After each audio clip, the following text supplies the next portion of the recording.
وزیرستان جون ته خپل یو تاریخ لري. په وزیرستان کې کانی ګرم پانا علاوه بیا خپل جون ته یو منفرد تاریخ لري. دا کانی ګرم د برکی قوم مخصوص علاقہ دو چې برکی قوم پکې عبود دی او پکې پنډیږي. دغه برکی قوم تاریخ څه داستای چې محمود غزنوي چې کله په سومنات باندې اٹیک کولیو بیا په دم باندې 17 حمله وکړلې دای ناکام شو او اخر ته ورته ویل چې دا یو برکی بریکی قوم دی په یمن شدار ولا او دا ډېر بهادر جنگجو قوم دی. بیا د هغه قوم راوستلو چې کله یا اٹیک ته وکړه سومنات یې فتح کړ.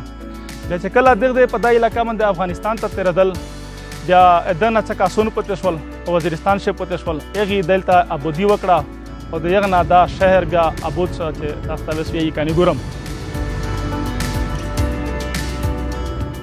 دغه علاقې چې کوم برکی قوم دی دا یوه مخصوص زبان وي یخته وایي اورمړي زبان. چونکې اپریشن نه بعد دا خلک دغه جنه مایګریټډ شو ویس دا زبان ها ورسره ورکاوین کېدو. اویلې چې په دغه ایریا شي اورمړي زبان ویلی شي او په لوندې علاقې شي پښتو اردو دا ورسره میکس شول.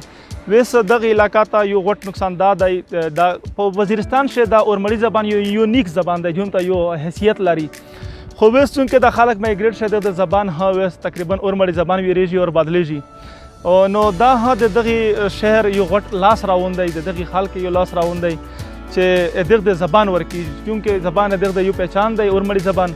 نو حکومت ته دا پچار دو چې دغه زبان د پورا دغه زبان د پریزرویشن د پورا یو سټیپ اخلي او دغه سټیپ په بهترین حال دا وي چې دغه پر اورمړي اکیډمي سپورټ وشي یا ورته جوړ شي او سره دغه خلک په دغه خپل علاقې شو واپس آبادکاری وشي.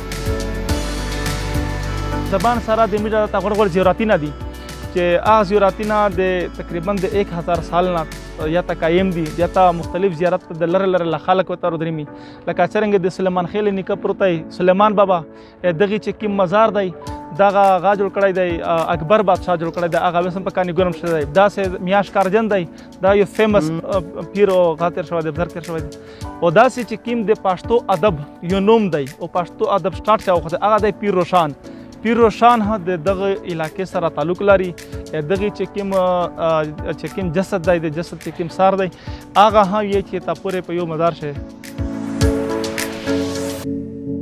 او نن سبا چې کوم حالات دي د اپریشن نه بعد دا باغات او دا زراعت ولا چې کوم کلټیویټډ ایریا دو دا مکمله دا شمیر کا چې غیر آباده دو د وجه نه چې د یو په مسله هشته او ورسره چې کوم د 9-10 سال تیر شول دا ونه به یاره مددگار شول دا باغات به یاره مددگار شول د وسه پر به یاره مددگار دي.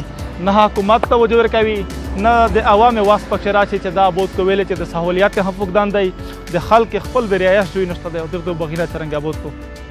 نو میډیا حکومت ته چې کوم سټیک هولډر دي دغه علاقې ته دا اپیل دی چې دا یو قدیم شهر دی قدیمیت ته بخښي د دغه د ابوداولې پر د خصوصي توجه ورکو دا خلک در بدر دی دغه ته د امداد ملاو شي دغه ته د سپورټ ملاو شي چې دا علاقه بیا آباده شي او دا علاقه خپل حسن او چې کومې روشنۍ دی بحال شي.